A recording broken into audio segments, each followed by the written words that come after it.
오늘도 주의 전에 오신 여러분 모두를 환영하고 축복합니다. 우리나라에는 큰 명절 두 개가 있습니다. 잘 아시듯이 설과 추석이죠. 바쁘고 분주한 일상 속에서 살다가도 명절이 되면 부모님과 또 형제 자매 가족들과 함께 만나기 위해서 이 명절에는 먼 거리를 마다하지 않고 이동합니다. 이제 그렇게 오랜만에 만나서 그렇게 힘들게 만나서 그렇다고 명절이라고 특별한 것을 하는 것도 아닙니다. 함께 밥 먹고 함께 차 마시고 또 그러면서 오랜만에 일상의 대화를 나누면서 못다한 깊은 이야기를 나누는 그런 시간들을 갖게 됩니다. 우리 모두가 참 바쁘게 살아갑니다.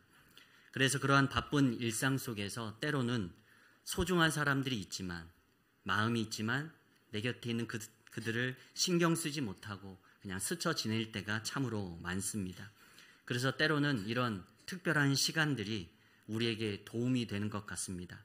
마음은 있지만 몸이 멀어서 함께하지 못했던 가족들과 함께 시간을 보내면서 그들의 일상에 관심을 갖고 대화를 나누고 또 사랑과 관심을 표현하는 것, 그것이 우리가 소중한 사람들과 함께 계속해서 관계를 유지하는 비결입니다. 비단 우리 육신의 가족뿐만이 아닐 것입니다. 우리의 영적인 가족, 또 우리 성도들 간에도 함께 만나실 때마다 서로의 안부를 묻고 또 기도의 제목을 묻고 또 서로를 위해서 기도해 주면서 그렇게 날마다 성도 간의 관계가, 믿음의 관계가 더욱 깊어져가는 우리 주품교회 되길 간절히 소망합니다.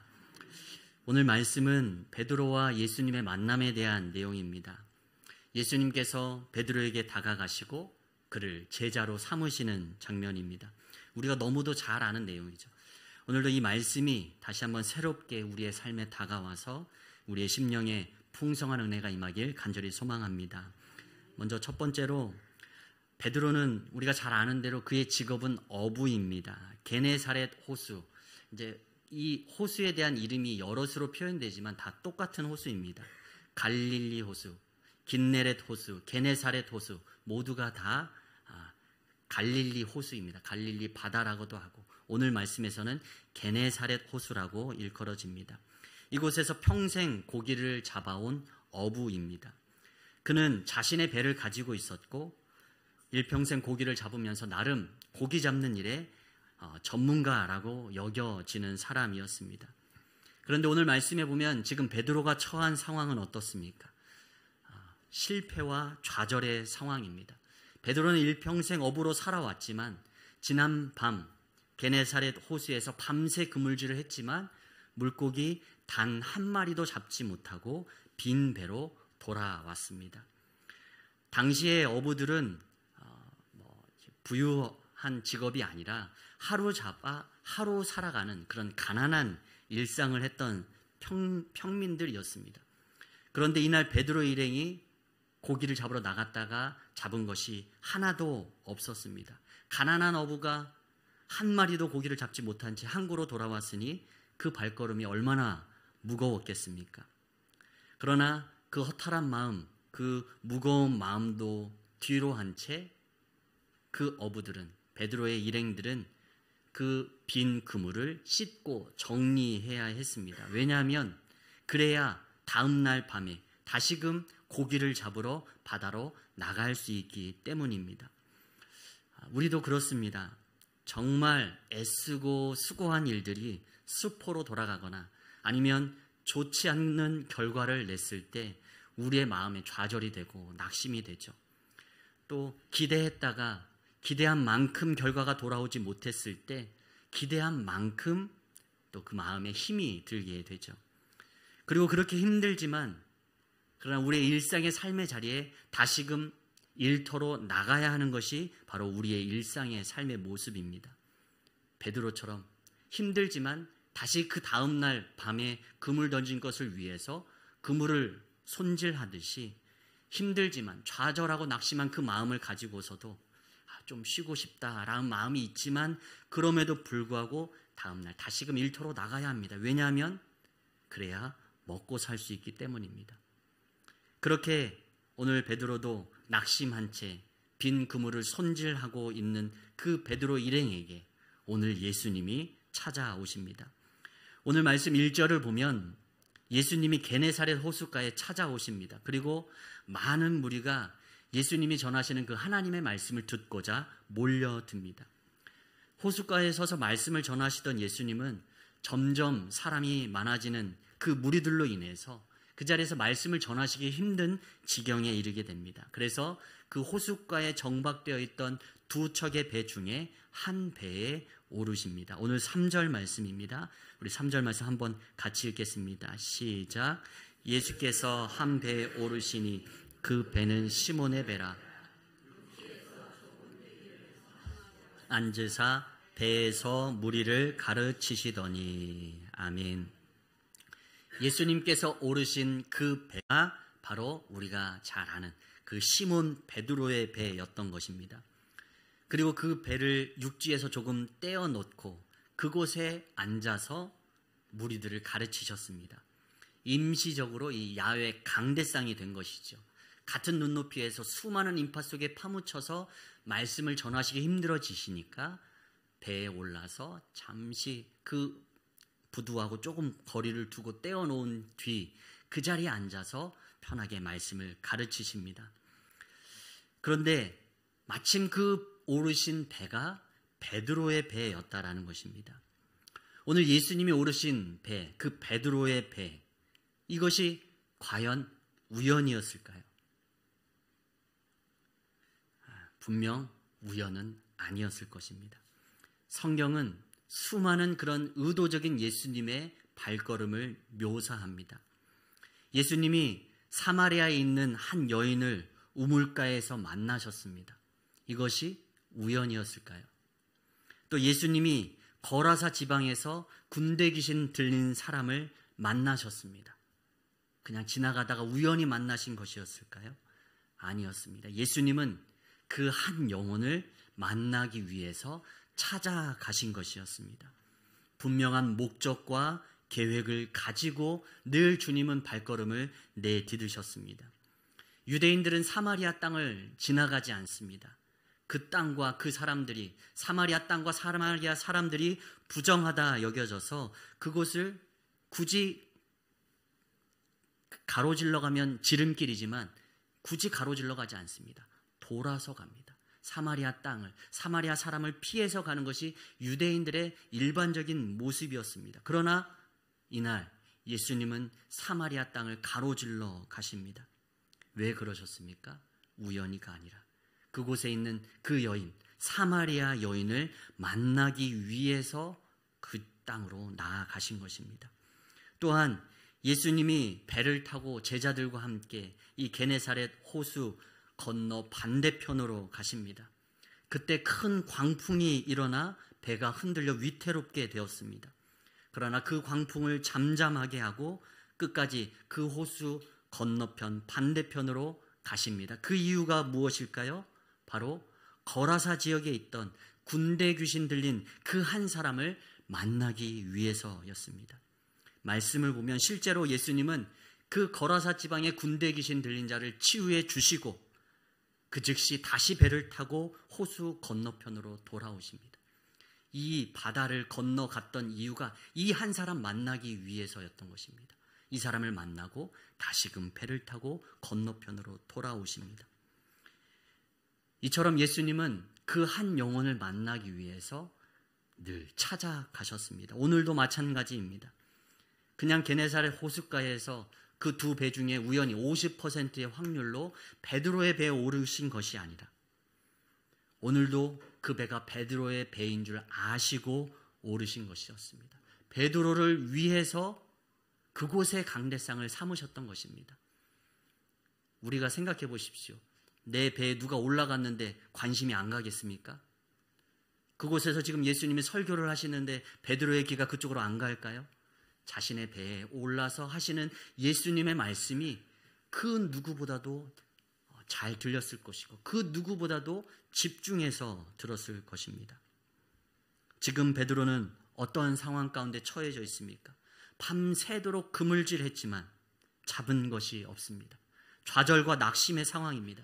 내 일의 전문 분야인데 내가 땀 흘려 수고했지만 그 수고가 헛수고로 되어버린 그날 밤입니다. 그날 아침, 이제 자존심 상한 채, 마음의 좌절과 낙심한 채, 내가 지금까지 쌓아온 이 분야의 경험과 또한 지식이 모두 쓸모없게 여겨집니다. 그렇게 낙심한 자리에서 그물을 손질하고 있는데 예수님이 자신의 배에 오르십니다. 실패와 좌절로 인해 몸과 마음이 피곤합니다. 그런데 사람이 그렇듯 몸이 피곤하면 마음이 힘들고 마음이 힘들면 영이 힘들어지게 되어 있습니다. 몸이 힘든 것이 우리의 영에도 영향을 미치는 것이죠. 지금 베드로는 정말로 피곤하고 지치고 낙심해져 있는 마음인데 그것과 더불어서 그의 영적인 수준이 지금 바닥을 치고 있는 상황입니다. 혹시 그 마음 가운데 하나님을 향한 원망과 불평의 마음이 터져나오고 있을지도 모릅니다. 그물 손질하면서 궁시렁대면서 지금 그물을 손질했을지도 모릅니다. 지금 베드로에게 필요한 것은 그 마음 가운데, 곤고한 마음 가운데, 그 곤고한 영혼 가운데에 영적인 양식인 하나님의 말씀이 필요한 때였던 것입니다. 예수님은 그것을 아셨고 그 배에 올라 그의 영적인 필요를 먼저 채워주신 것입니다. 예수님이 그곳에 앉아서 하나님의 말씀을 선포하십니다. 분명 예수님은 수많은 무리들을 향해서 지금 설교하고 계셨지만 베드로는 마치 나 한 사람을 향해서 하시는 말씀처럼 들렸을 것입니다. 이것이 바로 레마의 말씀입니다. 내게 주시는 하나님의 말씀.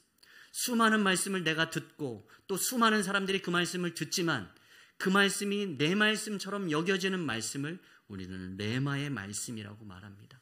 하나님의 말씀이고 내게 주시는 하나님의 음성입니다. 이것이 우리 가운데 들려지게 될 때 우리는 이 영의 양식인 말씀을 통해서 살아나게 되는 줄 믿습니다.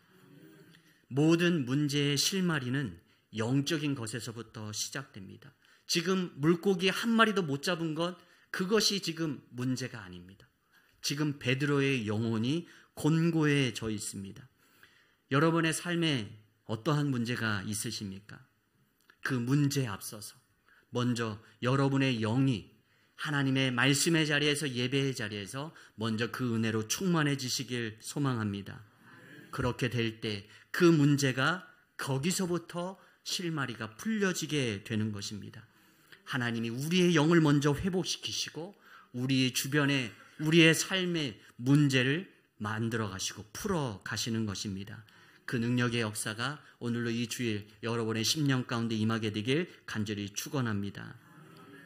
베드로의 배에서 예수님은 하나님의 말씀을 선포하신 후에 이렇게 말씀하십니다. 오늘 4절 말씀입니다. 우리 함께 읽겠습니다. 시작. 말씀을 마치시고 시몬에게 이르시되 깊은 데로 가서 그물을 내려 고기를 잡으라. 아멘. 앞에서도 말씀드렸듯이 베드로의 직업은 어부입니다. 밤새도록 수고했지만 한 마리도 잡지 못했습니다.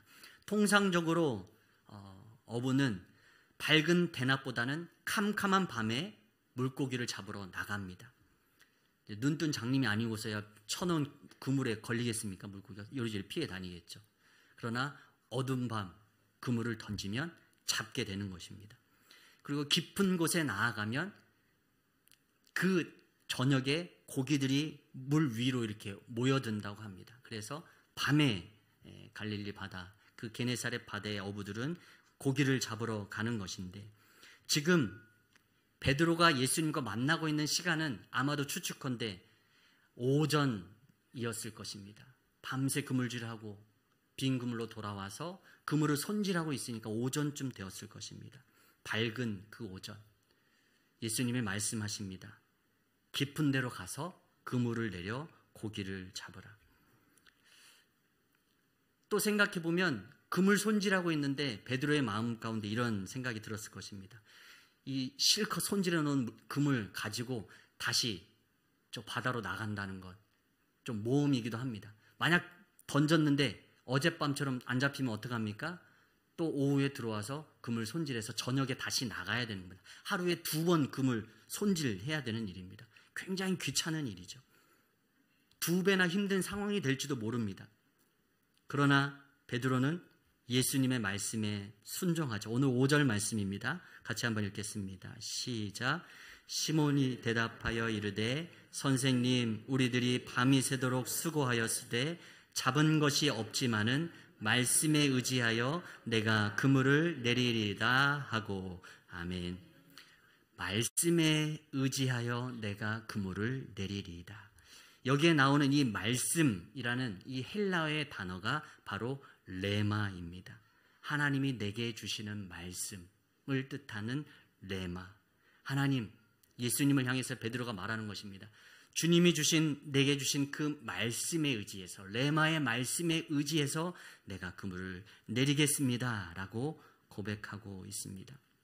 여기서 이 레마의 말씀은 먼저는 1차적으로는 4절의 명령일 것입니다. 깊은 데로 가서 그물을 내려 고기를 잡으라 라는 이 4절의 명령이 예수님의 말씀이죠. 또한 그러나 그 앞부분에 나왔던 1절에서 3절 그 배에 앉아서 무리들을 가르치실 때 들었던 그 말씀도 포함된 말씀이 바로 오늘 이 5절의 말씀에 의지하여의 이 말씀입니다.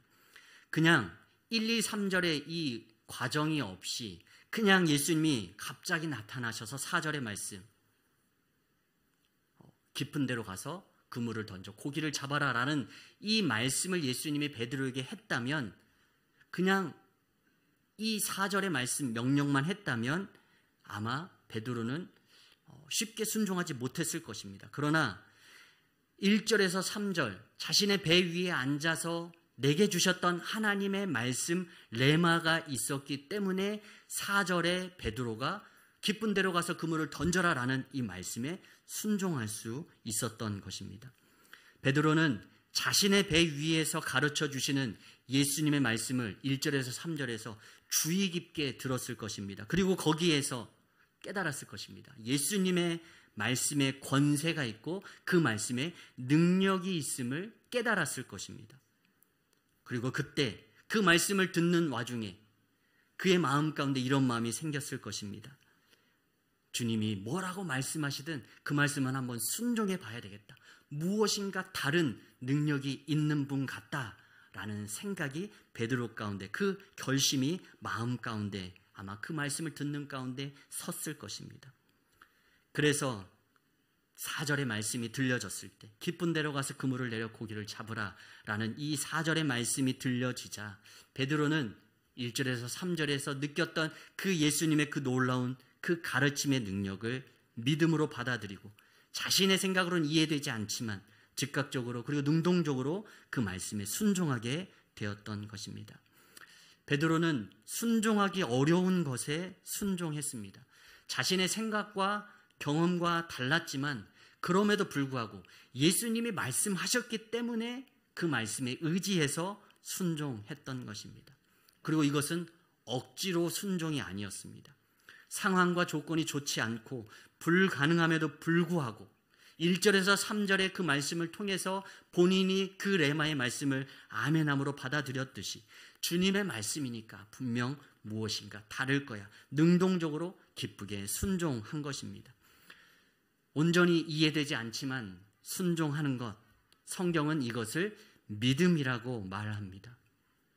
베드로의 마음속에 예수님에 대한 믿음이 생겨난 것입니다. 성경은 이 믿음의 모습을 아브라함을 통해서 또다시 한번 우리에게 잘 설명해 줍니다. 아브라함은 자신의 고향에서 그 미지의 땅으로 떠나는 하나님의 부르심을 받고 떠납니다. 그리고 성경은 그 행위를 믿음이라고 말합니다. 아브라함이 이해돼서 떠난 것이 아닙니다. 어딘지도 정확히 말씀하지 않으셨습니다. 내가 내게 지시할 땅으로 가라라고 말씀하셨습니다.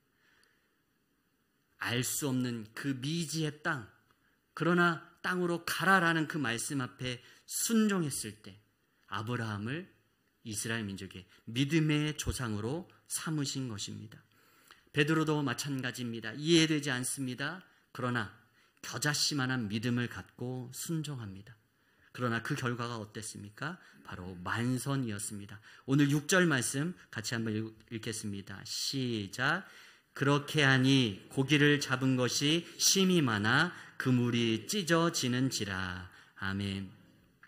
그냥 자신의 배에 가득 찰 정도로 잡은 것이 아니라 옆에 있는 배까지 해서 배 두 척에 가득 채울 정도로 고기를 잡게 됩니다. 겨자씨만한 믿음이 결실을 맺는 순간입니다. 혹시 하나님께서 여러분에게 주신 그 하나님의 말씀, 레마가 여러분 가운데 있으신지 한번 질문해 보시길 바랍니다. 그리고 그 말씀이 있다면 그 말씀을 의지해서 오늘 말씀대로 깊은 데까지 나아가시기 바랍니다. 깊은 데는 우리가 이해되지 않는 곳, 우리가 경험해보지 못한 곳, 우리가 상상해보지 못한 곳, 그리고 어찌 보면 우리가 실패했던 곳, 그곳까지 나아가는 것입니다. 이해되지 않습니다. 그날 밤에 했는데 한 마리도 잡지 못했습니다. 이해되지 않습니다. 실패의 자리입니다. 경험해보지 못한 곳입니다. 내 생각으로는 받아들일 수 없는, 상상할 수 없는 일이 일어났습니다. 그곳에 나아가 그물을 던졌더니 두 배에 가득 찰 만큼 차고 넘치도록 거두게 되었습니다. 예수님은 지금 베드로에게 일생일대의 기회를 주신 것입니다. 만약 여기에서 베드로가 그 예수님 말씀에 순종하지 않았다면 그는 예수님의 제자가 되지 못했을 수도 있습니다. 이 사건이 없었다면 예수님 앞에 베드로가 무릎 꿇지 않았겠죠. 끊임없이 바다에서 그물 던지는 어부로서 살았을지도 모릅니다. 우리의 삶 속에서도 때로 이해하기 힘들고 순종하기 힘든 말씀이 우리에게 주어질 때가 있을 것입니다. 그러나 그것을 믿음으로 받아들이시길 바랍니다. 그 깊은 곳이 바로 기적이 일어나는 지점입니다. 나의 생각과 나의 경험을 내려놓고 전적으로 하나님만 의지해서 나아가는 곳, 그 깊은 데에서 기적이 일어나게 됩니다. 기적이란 말 자체가 그렇지 않습니까? 내 생각대로 되면 그건 기적이 아닙니다. 상식이죠. 그러나 내가 이해되지 않는 곳, 그곳에 순종함으로, 믿음으로 순종함으로 나아갔을 때 내 생각을 뛰어넘는 하나님의 기적의 역사를 경험하게 되는 줄 믿습니다. 여러분도 오늘 하나님께서 주신 기회에 그 하나님의 레마의 말씀에 겨자씨만한 믿음으로 순종해서 풍성한 결실을 맺는 여러분 되시길 간절히 축원합니다. 그런데 이것으로 끝난 것이 아닙니다. 여기서 딱 끝나면 좀 허무할 것 같기도 하고 그렇습니다. 두 배에 가득 차도록 물고기를 거두고 나서 그냥 예수님 감사합니다 하고 갔으면 베드로가 예수님의 제자가 되지 못했을 것입니다. 그런데 베드로는 이 사건을 통해서 두 가지를 깨닫게 됩니다. 먼저 첫 번째는 예수님이 누구신지를 분명하게 알게 되는 것입니다. 예수님이 단순히 위대한 선생님, 위대한 랍비가 아니라 하나님께 기름 부음 받은 그리스도라는 사실을 깨닫게 됩니다. 그래서 베드로는 오늘 말씀에서 보면 5절 말씀에서 예수님을 뭐라고 부르냐면 선생님이라고 부릅니다. 선생님. 그런데 오늘 이 만선의 사건 이후 오늘 8절에서 예수님을 뭐라고 고백하냐면 주여라고 고백합니다. 주님이라고 고백하는 것입니다. 주님, 주여라고 했을 때 이 주는 주인 주자를 써서 주인을 의미합니다. 영어로는 로드입니다. 그때 당시 주인과 종이 있는 것이죠. 노예가 있는 것입니다. 주인에게는 그 종의 생사 여탈할 권한을 가지고 있는 사람이 주인입니다. 그 종을 살릴 수도 있고 죽일 수도 있는 절대 권한을 가진 사람이 주인입니다. 주인과 종의 관계에서 주인은 그런 권한이 있는 사람인 것이죠. 또한 그때 당시 로마 황제를 향해서 주라고 고백했습니다. 이제 헬라어로는 퀴리오스인데 그때 당시 로마 황제를 향해서 주라고 고백했습니다. 황제는 그와 같은 막강한 권력, 생사 여탈을 주관하는 역할을, 그 권한을 가지고 있기 때문에 황제를 향해서도 주라고 고백했습니다. 또한 하나님을 향해서도, 여호와 하나님을 향해서도 주님이라고 고백했습니다. 왜냐하면 하나님은 모든 것을 아시고 모든 것을 행하실 수 있는 전지전능한 분이시기에 주님이라고 고백했습니다. 황제를 향해서, 하나님을 향해서, 그리고 주인을 향해서 주님이라고 고백했던 그때 당시 지금 베드로가 예수님을 향해 주님이라고 고백합니다. 그것은 무엇입니까? 바로 나의 삶의 주인이시오, 나의 모든 것을 아시고 나의 모든 것을 관할하시는 하나님이심을 베드로가 깨닫게 된 것입니다.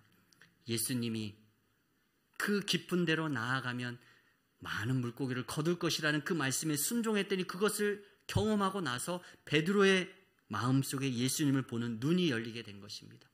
저분은 그냥 우리가 아는 그냥 선생님이 아니라, 인간 중에 한 사람이 아니라 하나님의 보내신 자 그리스도이심을, 메시아임을 깨닫게 된 것입니다. 이처럼 베드로는 예수님이 누구신지 깨달았습니다. 그리고 두 번째, 이 만선의 사건을 통해서 베드로는 자신이 누구인지 알게 됩니다.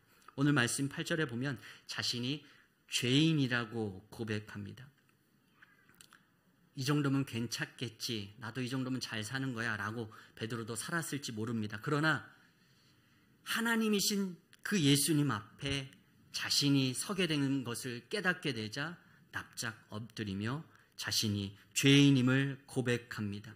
거룩하신 하나님을 뵙게 되었을 때 인간이 보이는 반응입니다. 누가복음 4장에서 오늘 말씀 앞부분이죠.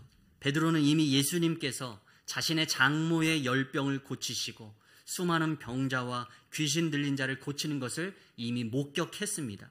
그러나 그때 베드로는 예수님은 그냥 선생님인 줄 알았습니다. 위대한 가르침을 주고 조금 특별한 능력을 가진 선생님인 줄 알았습니다. 보고도 보지 못하고 들어도 듣지 못하는 그러한 마음 자세로 베드로는 모든 조건을 통해서 다 예수님이 그리스도이심을 알 수 있었지만 그때는 깨닫지 못했습니다. 그러나 이 만선의 사건이 지나고 나서야 베드로의 눈에 덮여있던 눈꺼풀이 벗겨집니다. 이제는 예수님이 누구신지 깨닫게 되고 자기 자신이 누구인지 온전하게 보게 됩니다. 내가 죄인이었구나, 내 곁에 있는 선생님이 주님이셨구나 라는 사실을 깨닫게 되는 것입니다. 베드로는 만선의 기쁨에 취해서 2배에 가득 찼으니까 그 물고기 손질해서 가져다 팔 생각에 예수님이 누구신지 그리고 내가 누구인지에 대해서 관심을 갖지 않을 수도 있었습니다. 주님 감사합니다, 오늘 잘 거두었습니다 말하고 갈 수도 있었습니다. 그러나 베드로는 이 기적의 현장에서 현상에 집중하지 않고 본질을 볼 수 있는 믿음이 있었습니다. 예수님이 누구시냐, 지금 내 앞에 계신 그 예수님이 누구냐, 지금 내 앞에 있는 2배에 가득 차게 된 이 고기의 물질적 가치보다 그분이 누구신가, 내가 누구인가가 더 중요했고 그것이 깨달아졌던 것입니다. 예수님이 하나님의 아들이시고 나는 죄인이라는 사실이 깨달아진 것입니다. 베드로가 이와 같은 깊은 깨달음을 얻었지만 오늘 8절에서 보듯이 그는 주님 앞에서 온전한 믿음의 고백을 보이지 못하고 이렇게 고백합니다. 나를 떠나소서. 그 거룩하신 하나님 앞에 나와 같은 죄인이 어떻게 설 수 있습니까? 나를 떠나 주십시오. 내가 주님을 가까이서 뵙기에 온전하지 못합니다. 연약한 고백을 한 것이죠. 그러나 예수님 베드로의 이런 반응 앞에 한 번 더 기회를 주십니다. 오늘 10절 하반절에 보면 이렇게 말합니다. 예수께서 시몬에게 이르시되 무서워하지 말라, 이제 후로는 내가 사람을 취하리라 하시니. 아멘. 이제 후로는 내가 사람을 취하리라. 베드로에게, 나를 떠나소서라고 고백하는 베드로에게 그에게 사명을 주십니다. 이제 후로는 내가 사람을 취하리라. 다른 복음서에서는 사람을 낚는 어부가 되게 하겠다고 말씀하시는데 오늘 누가복음은 조금 다르게 표현합니다. 사람을 취하리라 라고 표현합니다. 이제 말이 약간 이제 뉘앙스의 차이가 있는데, 사람을 낚는 어부가 되게 하겠다, 사람을 취하는 어부가 되게 하겠다, 조금 비슷한 의미이지만 조금 구별을 지어 본다면, 낚는다는 것은 죽음을 의미합니다. 낚인 고기는 죽는 것이죠. 그러나 취한다라는 것은 죽음으로부터 구조해낸다라는 의미를 갖고 있습니다. 사람을 취한다. 수많은 사람들이 죽음의 바다 가운데서 허우적대고 있을 때 우리 그리스도인들은 그들을 죽음으로부터, 그리고 불신앙과 의심으로부터 그들을 취하는 것입니다. 그들을 구원해내는 것입니다. 사람을 궁극적으로 살리는 일을 하라고 그를 부르셨고 우리를 부르신 것입니다. 예수님은 게네사렛 호수의 어부가 이해하기 쉬운 말로, 베드로가 이해하기 쉬운 말로 제자로서의 부르심을 설명해 주는 것입니다. 사람을 취하는 어부, 사람을 낚는 어부가 되게 하리라. 그러나 이 주님의 부르심이 있더라도 그 선택은 베드로에게 전적으로 달려져 있는 것이죠. 베드로는 말 대신 행동으로 그 답을 우리에게 보여줍니다. 오늘 마지막 구절입니다. 11절 말씀 함께 읽겠습니다. 시작.